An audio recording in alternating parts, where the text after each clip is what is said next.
Baiklah, Assalamualaikum warahmatullahi wabarakatuh. Perkenalkan, kami dari kelompok 5 mata kuliah pendahuluan fisika intim. Di sini kami akan mempresentasikan tentang radioaktivitas. Untuk pertama itu, nama kelompoknya ada Afarizi Ade Karin Kusuma, Alvira L. Timolidia, Dedi Kurniawan, saya sendiri, Lindi Okta Putri, dan Jela Nabila. Baiklah, untuk pertama akan dipresentasikan oleh Saudara Afarizi. Pada Saudara Afarizi dipersilakan. Oke, di sini saya akan mempresentasikan untuk materi awal, yaitu definisi radioaktivitas. Nah, radioaktivitas ini adalah kemampuan inti atom yang tak stabil untuk memancarkan radiasi dan berubah menjadi inti stabil. Proses perubahan ini disebut peluruhan, dan inti atom yang tak stabil disebut radionuklida. Materi yang mengandung radionuklida disebut zat radioaktif. Peluruhan ialah perubahan inti atom yang tak stabil menjadi inti atom yang lain, atau berubahnya suatu unsur radioaktif menjadi unsur yang lain. Next. Oke, sejarah radioaktivitas. Radioaktivitas ditemukan oleh Becquerel pada tahun 1896. Becquerel menanamkan radiasi dengan uranium. 2 tahun setelah itu, Marie Curie meneliti radiasi uranium dengan menggunakan alat yang dibuat oleh Pierre Curie, yaitu pengukur listrik piezo atau lempengan kristal yang biasanya digunakan untuk pengukuran arus listrik lemah. Dan Marie Curie berhasil membuktikan bahwa kekuatan radiasi uranium sebanding dengan jumlah kadar uranium yang dikandung dalam campuran senyawa uranium. Di samping itu, Marie Curie juga menemukan bahwa peristiwa peluruhan tersebut tidak dipengaruhi oleh suhu atau tekanan, dan radiasi uranium dipancarkan secara spontan dan terus-menerus tanpa bisa dikendalikan. Marie Curie juga meneliti campuran senyawa lain dan menemukan bahwa campuran senyawa thorium juga memancarkan radiasi yang sama dengan campuran senyawa uranium, dan sifat pemancaran radiasi seperti ini diberi nama radioaktivitas. Nah, pada tahun 1898, ia menemukan unsur baru yang sifatnya mirip dengan bismut. Unsur baru ini dinamakan polonium, diambil dari nama negara asal Marie Curie, yaitu Polandia. Setelah itu, Becquerel dan Marie Curie melanjutkan penelitiannya dengan menganalisis pitchblende atau biji uranium.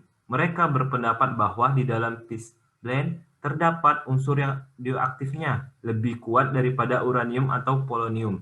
Pada tahun yang sama, mereka mengumumkan bahwa ada unsur radioaktif yang sifatnya mirip dengan barium. Unsur baru ini disebut radium atau Ra, yang artinya benda memancarkan radiasi. Detail dari penemuan ini dilihat pada pokok bahasan tentang penemuan radioaktivitas alam. Itu mungkin dari saya kembalikan kepada moderator. Baik, terima kasih kepada Saudara Afarizi. Untuk slide selanjutnya akan dipresentasikan oleh Saudari Jilan. Pada Saudari Jilan dipersilakan.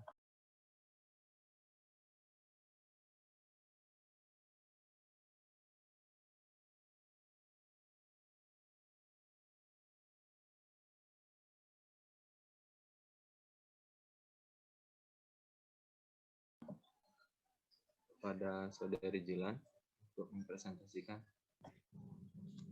Selanjutnya itu adalah waktu paru. Waktu paru atau T sama dengan setengah atau T setengah adalah waktu yang diperlukan oleh suatu radionuklida untuk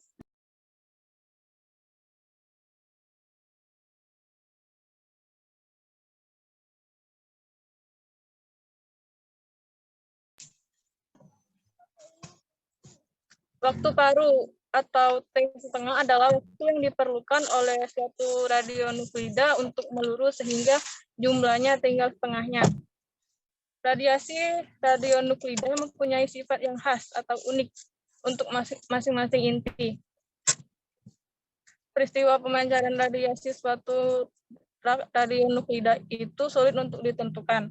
Tetapi untuk sekumpulan inti yang sama, kebolehjadian peluruhannya dapat diperkirakan.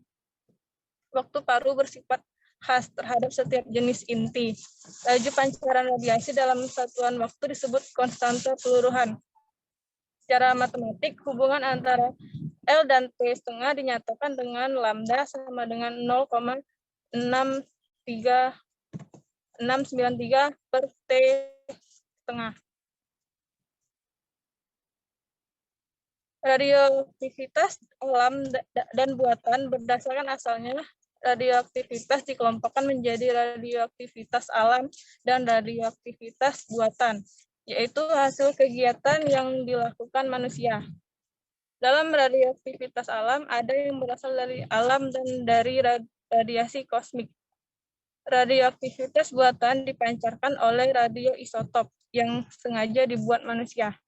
Dan berbagai jenis radionuklida dibuat sesuai dengan penggunaannya. Selanjutnya, radioaktivitas alam. Radioaktivitas primordial. Pada litosfer, banyak terdapat inti radioaktif yang sudah ada bersamaan dengan terjadinya bumi, yang tersebar secara luas yang disebut radionuklida alam. Radionuklida alam banyak terkandung dalam berbagai macam materi dalam lingkungan. Misalnya air, tumbuhan, kayu, bebatuan, dan bahan bangunan. Radionuklida primordial dapat ditemukan juga di dalam tubuh manusia, terutama radioisotop yang terkandung dalam kalium alam. Uraian lengkap mengenai radioaktivitas alam dijelaskan pada pokok bahasan inti radioaktif alam.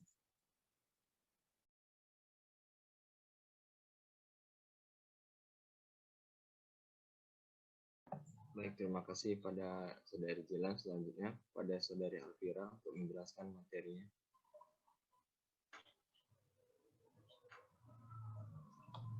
Oke, selanjutnya itu ada radioaktivitas alam. Pertama, radioaktivitas itu yang berasal dari radiasi kosmik, di mana saat radiasi kosmik masuk ke dalam atmosfer bumi, terjadi interaksi dengan inti atom yang ada di udara, yang akan menghasilkan berbagai macam radionukleida. Yang paling banyak dihasilkan diantaranya hidrogen 3 dan C14. Nah, kecepatan peluruhan dan kecepatan pembentukan radionukleida ini seimbang, sehingga secara teoritis, jumlah di alam itu adalah tetap. Berdasarkan fenomena tersebut, maka dengan mengukur kelimpahan C14 yang ada dalam suatu benda, dapat ditentukan umur dari benda tersebut. Dan metode penentuan umur ini dinamakan penanggalan karbon atau carbon dating. Next. Nah, selanjutnya itu ada radioaktivitas buatan. Ini ada dua, misalkan pertama, radioaktivitas yang berhubungan dengan pembangkitan listrik tenaga nuklir. Nah, energi yang dihasilkan oleh peluruhan dapat digunakan sebagai pembangkit listrik tenaga nuklir. Dalam instansi pembangkit listrik tenaga nuklir, faktor keselamatan radiasi menjadi prioritas yang utama. Dan dengan berkembangnya teknologi pembangkitan listrik tenaga nuklir ini, maka tingkat keselamatan radiasinya pun semakin tinggi. Kedua, ada radioaktivitas akibat percobaan senjata nuklir, di mana radioaktivitas ini yang berasal dari jutaan radioaktif akibat percobaan senjata nuklir yang disebut fallout. Tingkat radioaktivitas dari fallout yang paling tinggi terjadi pada tahun 1963, dan setelah itu jumlahnya terus menurun. Hal itu disebabkan pada tahun 1962, Amerika dan Rusia mengakhiri percobaan senjata nuklir di udara. Nah, radioaktivitas buatan ini juga bisa dalam kedokteran. Ketiga, ini radioaktivitas dalam kedokteran. Radioaktivitas yang berasal dari radioisotop yang telah dijelaskan sebelumnya dalam bidang kedokteran digunakan misalnya untuk diagnosis, terapi, dan sterilisasi alat kedokteran. Uraian lengkap dari penggunaan radioaktivitas di bidang kedokteran dapat dibaca pada pokok pembahasan penggunaan radiasi dalam bidang kedokteran. Keempat, ada radioaktivitas dalam rekayasa teknologi. Nah, penggunaan radiasi dalam bidang pengukuran atau gauging, analisis struktur materi, pengembangan bahan-bahan baru, dan sebagai sumber energi dibahas dalam pokok bahasan penggunaan radiasi dalam rekayasa teknologi. Yang terakhir, ada radioaktivitas dalam bidang pertanian, di mana penggunaannya dalam bioteknologi, pembasmian serangga atau penyimpanan bahan pangan, dan teknologi pelestarian lingkungan dibahas dalam pokok bahasan penggunaan radiasi dalam produk pertanian, kehutanan, dan laut. Sekian dari saya, kembalikan ke moderator. Oke, baik. Terima kasih kepada Saudari Elvira. Untuk selanjutnya akan dijelaskan oleh Saudari Rindi Oktavitri. Baiklah, selanjutnya soal radioaktivitas dan pembahasannya.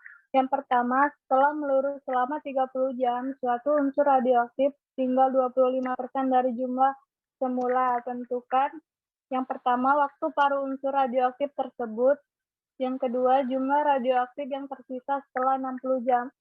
Jadi untuk menjawab waktu paruh, N sama dengan N0 setengah pangkat 1 per T N0 sama dengan N0 setengah 30 T per setengah 1 per 4 sama dengan setengah 30 per T setengah pangkat 2 sama dengan setengah 30 per T setengah 2 sama dengan 30 T setengah T setengah sama dengan 30 per 2 sama dengan 15 jam. Jadi jumlah paruh waktunya 15 jam. Kemudian jumlah yang tersisa setelah 60 jam. N sama dengan N0 setengah 1 per T setengah. N sama dengan N0 setengah 60 per 15. N sama dengan N0 setengah pangkat 4. N sama dengan 1 per 16 dikali N0. N sama dengan 6,25% N0. Next.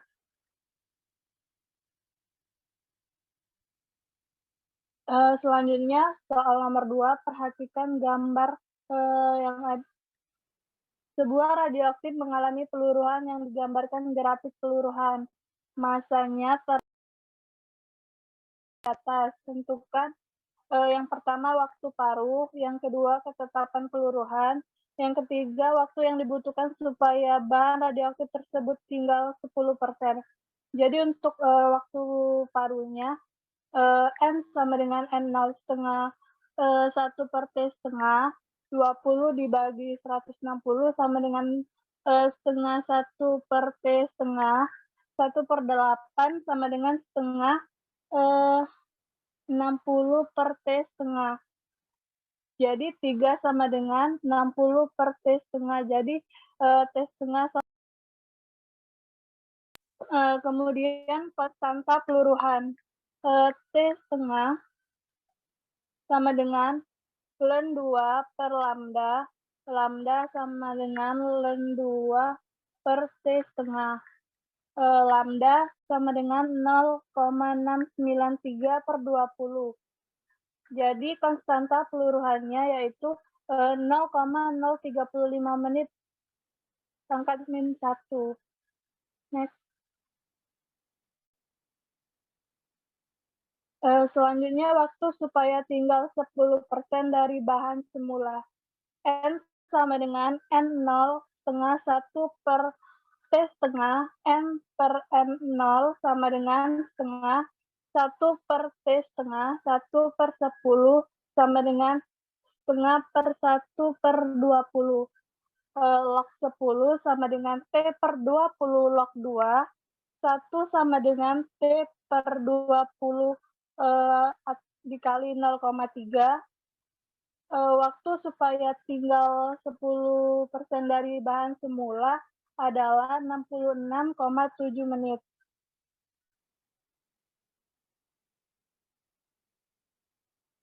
Selanjutnya, sebuah benda dari kayu tua memiliki 20% karbon radioaktif dibandingkan dengan kayu segar.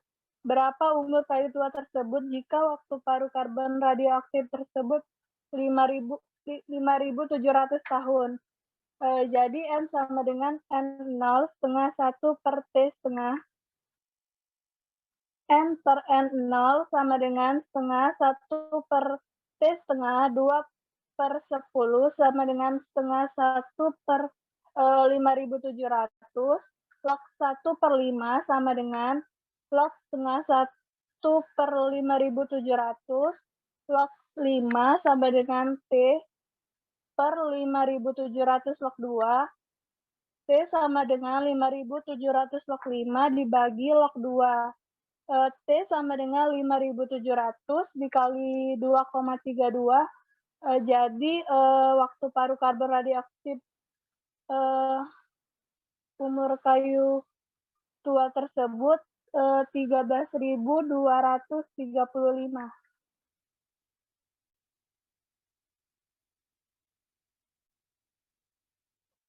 Jika tetapan atau konstanta peluruhan zat radioaktif adalah 6,93 x 10 pangkat 5 BQ, setelah 200 detik aktivitas pancarannya menjadi 4 kali 10 pangkat 6 BQ, hitunglah aktivitas awal atau mula-mula zat radioaktif tersebut. Jadi T setengah sama dengan ln 2 per lambda, T setengah sama dengan 0,693 dibagi 693 dikali 10 pangkat min 5. T setengah sama dengan 100 second. Kemudian R sama dengan R0 dikali setengah pangkat T per T setengah. 4 dikali 10 pangkat 6 sama dengan R0 setengah 200 per 100. R0 sama dengan 16 dikali 10 pangkat 6. R0 sama dengan 1 per 6 Q. Akan menampilkan video tentang radioaktivitas yang akan ditampilkan oleh saudara Alfarizi. Nah, di sini saya akan menampilkan video penjelasan tentang radioaktivitas itu secara ahli. Pendahuluannya adalah begini. Beberapa unsur di alam itu bersifat tidak stabil, ya. Jadi karena dia tidak stabil, dia harus meluruh supaya mencapai kestabilan. Jadi tujuan dari peluruhan itu adalah untuk mencapai suatu kestabilan. Agar stabil, terjadilah peluruhan begitu. Misalnya beginilah. Nah, nanti katakanlah kita punya atom P di sini ya. Atom P ini ngerasa dirinya nggak stabil. Meluruh dia jadi atom Q. Nah, si Q ini tetap ngerasa nggak stabil. Meluruh dia menjadi R. Si R juga merasa nggak stabil kan? Meluruh lagi jadi S. Lama-kelamaan ini kalau meluruh terus, nanti unsurnya habis begitu. Nah, si P ini nanti kita sebut sebagai induk atom, adik-adik ya. Induk atom. Si Q ini siapa? Si Q ini anaknya. Si R ini bukan cucunya, ini tetap anaknya, adik-adik ya. Si S ini juga adalah anaknya, begitu dia.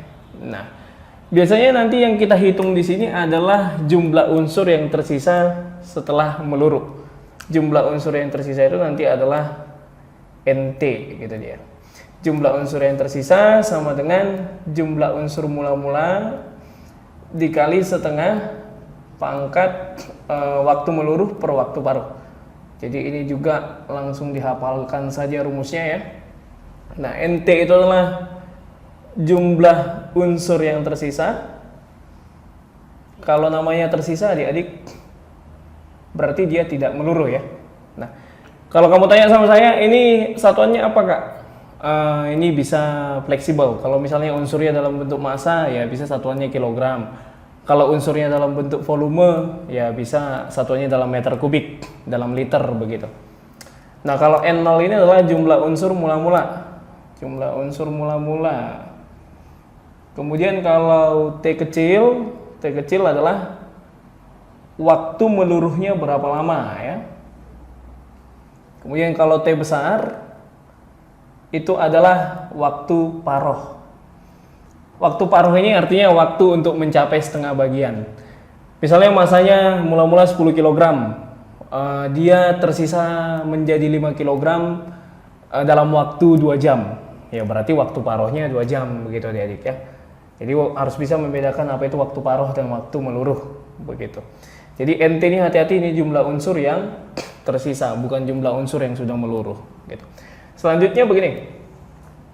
Nanti yang kedua rumus yang harus kamu ingat adalah lambda ya. Lambda itu adalah nilai ln 2 per waktu paruh atau 0,693 per waktu paruh. Begitu ya. Apa itu lambda? Lambda itu adalah konstanta peluruhan. Nilainya selalu 0,693, yaitu nilai dari ln 2 dibagi dengan waktu paroh dari unsur tersebut. Begitu adik-adik. Oke, biasanya nanti ada nih dibuat grafik ya. Misalnya saya contohkan gini lah ya. Grafik peluruhan itu nanti selalu begini bentuknya adik-adik. Nah, begitu. Misalkan di sini nilai namanya? Nilai masanya, nilai unsur mula-mulanya katakan dalam bentuk massa 100 kg. Di sebelah sini katakan dia sudah 50 kg ya dia. Nah, maka di sini kalau dikasih tahu nanti dia menjadi 50 kg dalam waktu 2 tahun. Di sini variabel untuk sumbu X-nya adalah waktu T gitu dia. Maka 2 tahun ini adalah waktu paroh gitu. Jadi kalau ada dikasih grafik mencari waktu paroh, bisa kamu lihat jumlah unsur mula-mula berapa sih? Kalau setengah dari sini berapa? Nah, waktu setengahnya itu waktunya berapa? Nah, itulah waktu parohnya. Begitu dia. Jadi kalau ditanya konstanta peluruhan ya nilai 0,693 kamu bagi 2 tahun. Nah, itulah konstanta peluruhannya adik-adik. Begitu. Nanti kita lihat di contoh soal lah biar kamu lebih paham lagi. Sekian. Nah, supaya kalian lebih paham tentang radioaktivitas, di sini saya akan menampilkan video di mana contoh soal peluruhan dan waktu paruh radioaktif. Jadi kalian lebih memahami tentang materi ini. Nah, kita akan bicara peluruhan dan waktu paruh. Oke. Contoh soalnya. Bapak ambil dari SPMB tahun 2003. SPMB tahun 2003 nanti ada ya di deskripsi. Seorang ahli purbakala mendapatkan fosil kayu yang ditemukan mengandung karbon radioaktif kira-kira tinggal 1/8 dari asalnya. Berarti tinggal, berarti sisa. Boleh NT, boleh N0. Jadi di sini kalian boleh NT, boleh N0, mangga, bebas ya. Mau NT juga nggak apa-apa. Mau N Pak, boleh. N-nya 1/8. 1/8 dari asalnya, berarti 1/8 NO. Bila waktu paruh karbon radioaktif 5.600 waktu paruh, berarti T 5.600 tahun. Berapa kira-kira umur fosil tersebut? Berarti yang ditanya adalah berapakah T-nya, ya, umur fosilnya berapa? Kita jawab, rumusnya adalah N sama dengan N0 setengah T per T. Setuju ya? N-nya apa? N-nya adalah 1/8 N0 sama dengan N0 setengah T-nya diganti, tetap T besarnya 5.600. Betul ya? Kita coret, bisa dicoret di sini. Nah, maka kita dapatkan 1/8 itu boleh kita tulis 1/2 pangkat 3. Ya, 8 itu apa? 1/2 pangkat 3. Di sini ada tulisan setengah T 5.600. 3-nya ke atasin. Jadi kita bisa tulis 1/2 pangkat 3. Setengah T per 5.600. Cocok ya? Setengah sama setengah kita bisa coret, tinggal sisanya apa? Kalau dalam perpangkatan, bukan perpangkatan ya. Dalam rumus apa? Matematika ya. Kita ambil ini udah sama, maka kita tinggal 3 sama dengan 3 sama dengan T per 5.600 ya. Alias yang ini nggak usah dipakai. Nah, karena udah sama kan? Ini nggak usah dipakai. T 5.600 maka T sama dengan 3 dikali 5.600. Ini kali silang ya. Maka 0 16.800 tahun. Ini jawabannya. Oke, 16.800 apa? Tahun. Next, nomor berikutnya. Tahun 2007. Kalau ini tahun berapa tadi? 2003, sorry. SPMB tahun 2003. Oke. Udah ya?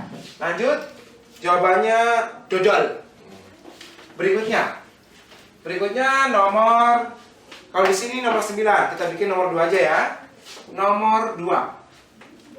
Pada suatu unsur radioaktif, jumlah yang meluruh tinggal 25% dari jumlah semula. Berarti kasus 1, N-nya 25% N0 alias 1/4 NO. Dari jumlah semula dalam waktu 20 menit. 20 menit. Berarti T-nya 20 menit. Oke. Kasus 2. Kelihatan nih kasus 2? Oke, kelihatan ya. Kasus 2. Bila mula-mula ada 1 kilogram unsur radioaktif.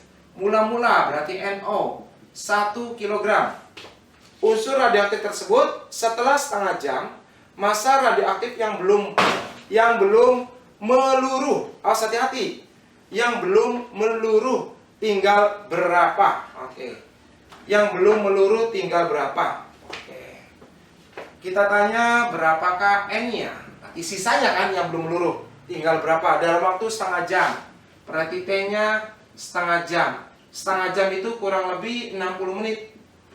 Setuju ya? Kok 60 menit? 1 jam 60 menit ya. Setengah jam itu berapa? 30 menit. Kita mulai ya. Kasus 1 dulu. Untuk apa ada kasus 1? Untuk mencari waktu paruh. Maka kita bisa tulis N0 setengah T per T. Gitu ya. Masukin 1/4 NO kurung tutup sama dengan NO setengah. T-nya berapa? 20 per T. Bisa kalian coret NO dengan NO. Betul? 1/4 kalian rubah. 2/2 setengah 20 per T. Ini katasin 1/2, betul? 2-nya katasin 2 setengah 20 per T. Maka kita dapat mana yang dicoret? Ini. Oke, tergantung tahu. Maka dapatlah 2 sama dengan 20 per T. Maka T sama dengan 20 per 2. Ini pindah ke atas, yang ini pindah ke bawah. Jadi apa? 10 menit. Oke, ada yang tanyakan nggak? Bisa ya? Nah, ini buat apa? Buat di sini hitung. Nah, maka dapatlah apa? N0 setengah T per T. N0-nya berapa? 1 kilo setengah. Kalau kita bikin boleh 1000 gram. 1000 gram, maka kita dapat 1000 setengah T-nya berapa? 30 per 10. Oke, ulangi ya. N0-nya dirubah 1 kilo 1000 gram. Mainkan N0-nya 1000 setengah, T-nya itu adalah 30 menit. Waktu paruhnya 10. Jadi berapa? N sama dengan 1000 1/2 pangkat 3. 2 kali 2 kali 2, 8 ya. 125 apa? Gram. Nah, ini jawabannya. Bisa? 125 gram. Oke. 1 kali 1 kali 1, 1. 2 kali 2 kali 2, 8. Atau mau tulis boleh. 1000 dikali 1/8 alias 125 apa? Gram. Oke. Bisa? Next, terakhir ya. Oke, terakhir nih. Berikutnya, terakhir kita akan bicara yang namanya, boleh hapus ya? Oke. Kita hapus. Kita terakhir. Setelah 9 sekon, tahun 94. Nomor berapa sekarang? 3. SPMB tahun 2004. Setelah 9 sekon, aktivitas suatu zat radioaktif berkurang dari 1,6 curie, mikrocurie menjadi 0,2 mikrocurie. Konstanta peluruhan adalah berapa? Konstanta peluruhan, diketahui dulu ya. Diketahuin T. T-nya 9 sekon. Awas ya, setelah 9 sekon, aktivitas suatu zat radioaktif berkurang 1,6 mikrocurie. Oke, dari 1,6. Berarti kita bisa sebut NO 1,6 mikrocurie. Oke, menjadi berarti N 0,2 mikrocurie. Karena menjadi ya. Oke, berkurang dari 1,6 menjadi 0,2. Berapakah konstanta peluruhan? Ditanyakan berapakah lambda. Siap? T adalah, ini rumusnya dulu. T 0,693 dibagi lambda. Oke, berarti kalian harus cari dulu T-nya dulu. Supaya bisa dapat lambdanya. Dari sini kita dapatkan. Lain kan? Berarti N per NO. Langsung aja ya. Jawab. N sama dengan NO setengah. N sama dengan NO setengah T per T. N-nya berapa? 0,2. NO-nya 1,6. Setengah. T-nya belum ada. Oh, T-nya ada. Berapa? 9 per T. Ada yang tanyakan ya? Berikutnya berarti apa? 0,2 dibagi 1,6 setengah 9 per T. Boleh dihapus ya? Oke, dihapus saja ya, supaya bisa kelihatan, Bapak hapus. Berarti dikali 10 dikali 10, jadi berapa? Sini ya, 2 per 16 sama dengan setengah 9 per T. Jabarin, 1 per 8. Oke, 1 per 8 sama dengan setengah 9 per T. 1/8 itu 1, 2 pangkat 3. 2 pangkat 3, 1 per 2, 9 per T. Jadiin, jadi berapa? 1 per 2 pangkat 3 sama dengan setengah 9 per T. Jadi 3 sama dengan 9 per T. Maka T 9 dibagi 3. Ini pindah ke atas, yang ini pindah ke bawah ya. Atau boleh kayak gini sama aja. 3T sama dengan 9. Maka T 9 bagi 3, yaitu 3. Cocok? Tinggal masukin ke sini. Selesai ya. Masukin ke sini. Lambdanya pindah ke atas. Lambda kali T sama dengan 0,693. Maka lambda 0,693 dibagi T. 0,693. T-nya berapa? 3. Oke, kira-kira berapa coba?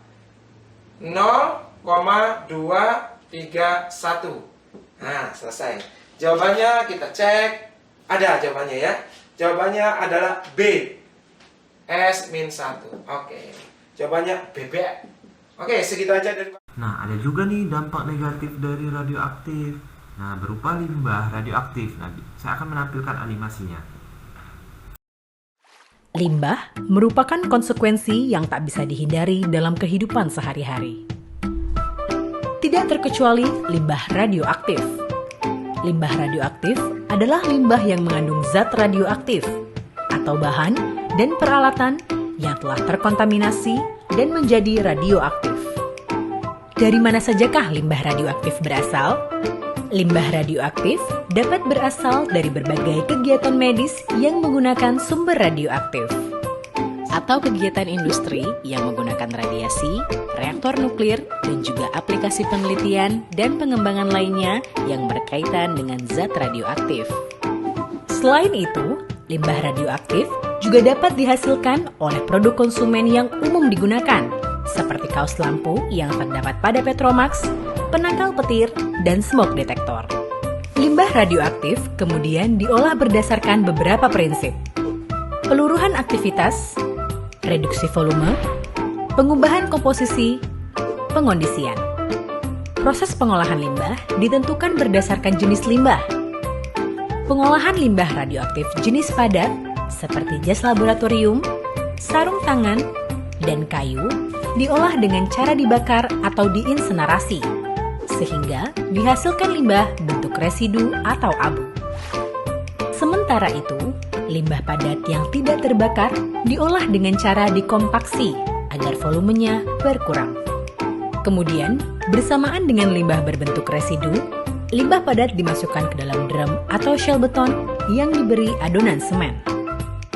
Hal ini bertujuan agar limbah tersebut terkungkung dengan aman dalam wadah yang kuat dan mampu menahan radiasi, sehingga terhindar dari potensi mencemari lingkungan dan radiasinya juga aman pada pekerja, masyarakat, dan lingkungan sekitar. Limbah radioaktif jenis cair diolah dengan cara diuapkan. Proses ini akan memisahkan zat radioaktif dengan pelarutnya, sehingga secara radioaktif volume dapat direduksi dalam bentuk semi cair.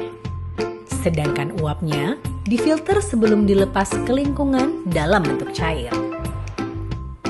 Limbah padatan hasil penyaringan berupa zat radioaktif berbentuk semi cair dan filter, kemudian diimobilisasi dengan semen dalam shell beton. Limbah radioaktif yang bersifat gas atau udara diolah dengan menyaring gas dan udara yang telah tercemar radioaktif menggunakan filter tertentu. Sehingga ketika filter sudah jenuh, akan diolah sebagai limbah padat dan disimpan di dalam fasilitas penyimpanan sementara. Kemudian, udara yang telah disaring menjadi bersih dari radiasi dan aman ketika keluar ke lingkungan sekitar dengan memperhatikan persyaratan baku mutu lingkungan.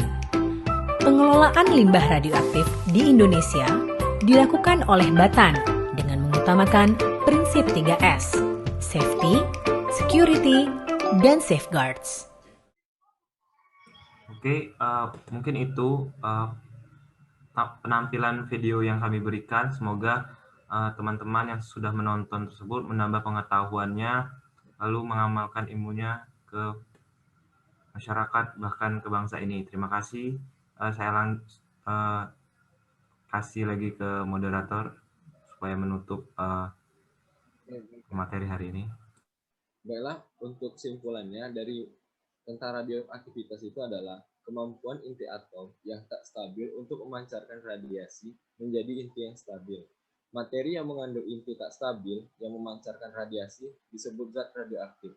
Besarnya radioaktivitas suatu unsur radioaktif atau radionuklida ditentukan oleh konstanta peluruhan atau lambda, yang menyatakan laju peluruhan tiap detik dan tiap waktu paruh atau T². Kedua besaran tersebut bersifat khas untuk setiap radionuklida. Berdasarkan sumbernya, radioaktivitas dibedakan atas radioaktivitas alam dan radioaktivitas buatan. Radioaktivitas buatan banyak digunakan di berbagai bidang. Baik, terima kasih kepada Saudara Alfarizi atas penampilan videonya.